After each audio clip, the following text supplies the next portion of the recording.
Good morning and welcome back to Community Couch Time, a daily talk show where we talk about things that are important, things that are happening in our community, in our state, in this country, and internationally.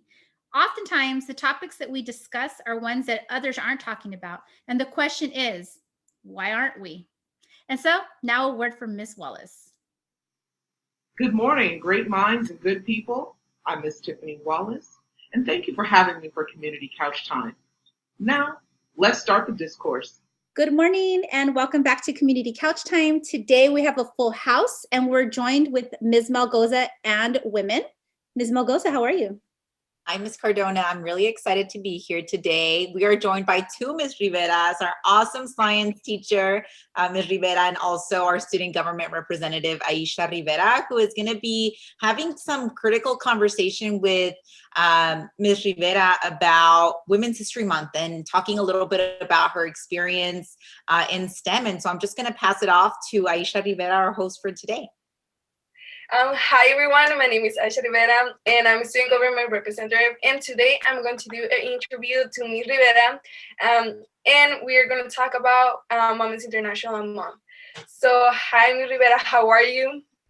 Hi Aisha, I'm good. I'm very excited to be here as well. I'm a little nervous because I've never done anything like this, but yeah, this should be good. And I am a science teacher, right? I teach biology and I teach chemistry. And I've been teaching at Roybal for about 2 years now, 1 year in person, 1 year online now. So it's a little interesting, but yeah, thank you for having me. Yeah, I'm really excited and it's an honor for me. It's the first time that I did an interview like this, so I'm really excited about it. And I want to point out something before we start the interview is that you're an amazing teacher.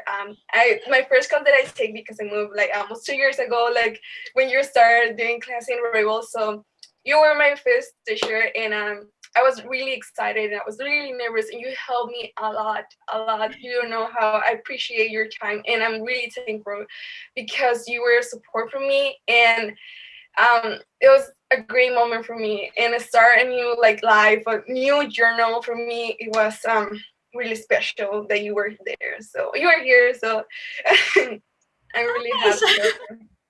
That warms my heart so much, Aisha. It was my first year teaching, so it was so scary for me too. And you were a wonderful, light, so kind, just so helpful to everybody around you. It was an honor having you in my class, honestly. The first question that I'm going to ask: how do you feel about being a woman? All right. Yes. So this question I've never been asked it before, I realized, and it kind of took me off guard a little bit. But I think I feel powerful. I feel strong, creative. I feel like I can accomplish anything. And not even that, but along the way, I feel like I can be very nurturing, very caring and compassionate. I feel like a lot of women are. And I feel like we're just so often underestimated. And then on the other hand, I also feel very vulnerable at times, almost unsafe, just living in a patriarchal society sometimes, unfortunately. But I realized that being a woman is just a power in itself, honestly. Yeah, totally. I agree with you because as women, we sometimes and of course you say that we cannot do some things because that's for men, or it's really dangerous for us going outside at night. Something can happen. You know what I mean? So I think that's something that we know about it, and it's really hard for us. And our parents teach us that when we are kids, saying you can go outside when you're not because it's really dangerous for you. You're a woman. And this happens a lot, but also we are really powerful. We can do whatever we want, and I think that's totally amazing. But at the same time, it's a little bit dangerous, you know. So my second question for you is: have you experienced any kind of sexism? Yeah, I have. I think just my first experiences were growing up playing a sport as a girl. I've played soccer since I was 7, but there was kind of this expectation that I needed to stop playing a sport as I got older because I wouldn't be able to make a career out of it, or it just wasn't the girly thing to do, right? I feel like there was this stigma associated with playing a sport as I got older as a girl. And I did keep playing into high school, and I absolutely loved it, but it was obvious that like the boys sports were getting better funding or like more attention, more opportunities to play like at better times and at better locations, and that definitely became apparent to me as I got older and I started just like continuing playing the sport. I think like it became more blatant when I was in college in my science courses. There are most I tend to find that there are mostly men in those classes, especially like chemistry and physics classes. Not so much like the biology classes because a lot of women are pre-med, as along with men. But yeah, it was majority men in those classes, and there have been like too many times that I could count where like I've been talked over or mansplained, as if like I wasn't capable of understanding or figuring it out on my own just because I am a girl or a woman, right? So yeah, those are some experiences. Yeah, I think that that happens a lot in our society. Like they say, like we cannot do some things, but we are proving that we can do things, and we are showing up that, and we're speaking up against the people that tell us that we cannot do things. I think that we need to speak up and say, like, I can do it. I played flag football when I was in middle school, so I totally agree with you. Like when you're playing a sport, it's always for men. Like they're always like showing more for men. They support men. For example, the NFL. So there's for men. Also in high school, the football team is only more for men, and they accept women's. It's okay, yeah, but they don't play too much because they say like you can get hurt or something. So when I was in middle school, I wanted to go to football, but the problem is that I need to be 16. And so that's the problem right there. But other men can do it, and why I can do it, just I need to be 16 to do a sport. Like I didn't get that, and I was like totally confused, and I was like, why can't I do that thing? Like I'm strong, I can do it, I can support, like I can fight, I can block, I can do whatever I want. And when I started to do football, flag football, at the beginning I was really skinny. I was I think 10 years old, and when I started, like a lot of time, I was just looking at all my team, and I was like, I want to show up that I can. And I started little by little, like I started to run more, I started to do more exercise, so I started to get better. And then one day they say like, okay, go show us. And I say, this is my time. This is my time for show who I am and show that I can do these things. But then like 3 years after, I become how you say, like the MVP.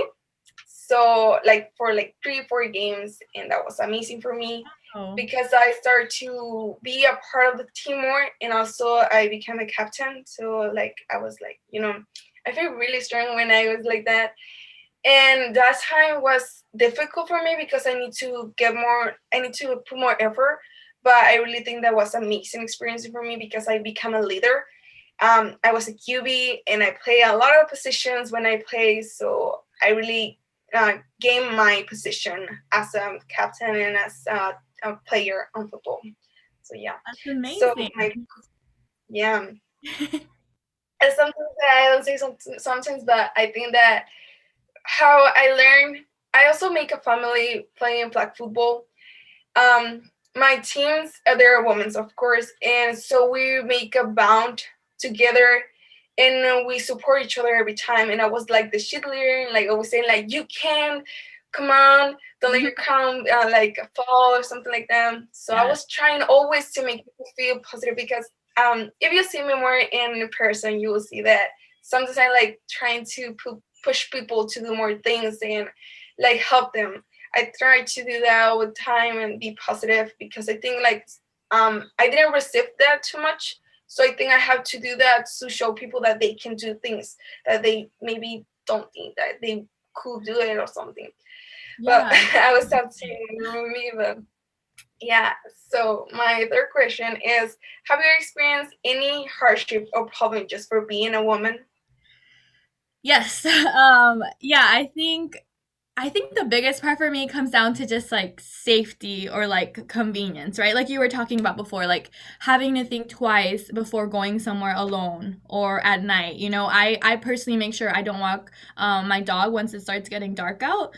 And even in the daylight, there's those moments of feeling uncomfortable when you're like just like being catcalled for just like trying to run errands, right? Or just walking down the street can turn into a moment of like feeling unsafe. I like distinctly remember once like I was followed in broad daylight. I was walking my dog and it's just like in my neighborhood, my usual path, and it made me feel so scared. And like I immediately called my boyfriend and stayed on the phone with him until like I got home and I made sure he wasn't following me anymore. But I couldn't take my normal path for like months after that because it just had scared me so much. And I think that's just like ridiculous that I have to like go out of my way to like not take my usual path because some man decided that he wanted to follow me that day, you know? So definitely just like I feel like those are hardships that we face often that men don't. I feel like just also in more professional workspaces or educational spaces, I'm not taken as seriously. Or like when I'm in some sort of position of power, like I was captain of my like soccer team, also like you, Aisha, I was captain, and also just like when I'm in like a position of like being a manager at a job or something, I'm seen as bossy, for use like of a nicer word, or like nagging, and like when I'm trying to get something done or give instructions, whereas a man in that position would potentially just be seen as like hardworking or trying to get the job done, right? And so I feel like those are definitely two experiences that stand out to me. Yeah, definitely that's really sad because I also experienced that, and it's really really scary. Like you feel like, oh my god, what can I do? And if you don't have a phone and if somebody doesn't answer you, it's like, oh my god, maybe this is my last day here, or this is the last time that I'm going to do something. I was really scared when that happened to me one time, and when I was a kid, like 8 years old or less than that, men told me things when I was walking on the street, and you don't know how bad I feel about myself. Like, how can someone tell something like that? It's like they have a mother, maybe they have childrens, and do you want them to receive the same thing that you are doing? Like, how can someone be so nasty? Which to me is like nasty is a terrible person that can do something, and more a child. Like, it's the worst thing that you can do because you're to traumatize that kid. Like, it's something they experience, and I feel like in shock in that moment. I was like, what? And then I say, like, when I started to grow up and the same things that happens, I was like, I'm not gonna feel like that. I said, like, what happened to you? What you're talking about, like trying to do against the people, like saying like what you're saying. Tell me that what you're saying, like, because I feel really scared about it. And then I said, like, I need to face my fear, and I need to really speak up, because those people are going to do the same thing all the time, and they're not going to change. More than you say, like, they can change or something like that, or that happens to a lot of men, so blah blah blah blah blah. We're scared about God outside. We're scared about walking on the street. Why we need to wear clothes that are cover ourselves, like all the body. Why we can show our bodies? They show their bodies, but we can't, because we're just showing us something that they can get, something that they can talk, something that they can use as symbol of sexism. I think like that's terrible. We are always being like that. You can see also like actors, they always use clothes that are like showing too much because men likes that. And if they don't do that, like, well, why they're not showing more? Like, you know what I mean? That's like, they say that, but if you maybe do it to someone of their kids, they would say, no, that's a terrible thing. Like, I think people really need to learn how to respect other people. So it's something that I think is something that we need to change right now in this society and this time. Are you a feminist? Yes, I am a feminist. I believe women should have full social, economic, political equality. Just like the textbook definition. And just with the pay gap alone, like women's like annual earnings are still less than men's. And that's like according to the most recent available data that I could find from the U.S. Census Bureau. And just with the pandemic alone, like with everything going on right now, women have been especially affected since they hold 70% of restaurant server positions, and they're still generally earning 79% of what men do. And also women are in so many positions, like frontline positions, like nurses and grocery store workers, and they make less than men in the same occupation on average. And so I believe that has to change. We have to close that gap, and it's affecting women's lives right now so much more during this pandemic. So yes, I am a feminist, to keep it short. Yeah, I think I agree with you. I am a feminist also. And I think we need to make everything equal. You know, we need to have the same rights. Yeah, I really appreciate your time too much. Like, you're an amazing teacher. I hope you can continue to teach because you will learn. And also, you will teach a lot of people, students, how to be. They're going to be more mature and they're going to have the best experience ever with you because you're an amazing, amazing teacher. And how you teach, thank you so much, Ms. Rivera. Thank you so much, Ms. Melgoza. Thank you so much, Ms. Cardona. Thank you so much for the time. And also for you that are watching this Community Coach Time, thank you for taking the time to watch this video. I hope this helped and reflect about how women are treated this day. So we have to fight for our rights and speak up. Thank you so much. That takes us to our Community Couch Time Daily Journal question. And I just want Miss Rivera to know that you did a fabulous job. Right? Yeah. So the question is when, like Aisha, also known as Miss Rivera, have you pushed friends or family to be better? Or has anyone ever done that for you? In honor of Women's History Month, let's share. In La Ketch, thank you for being here all.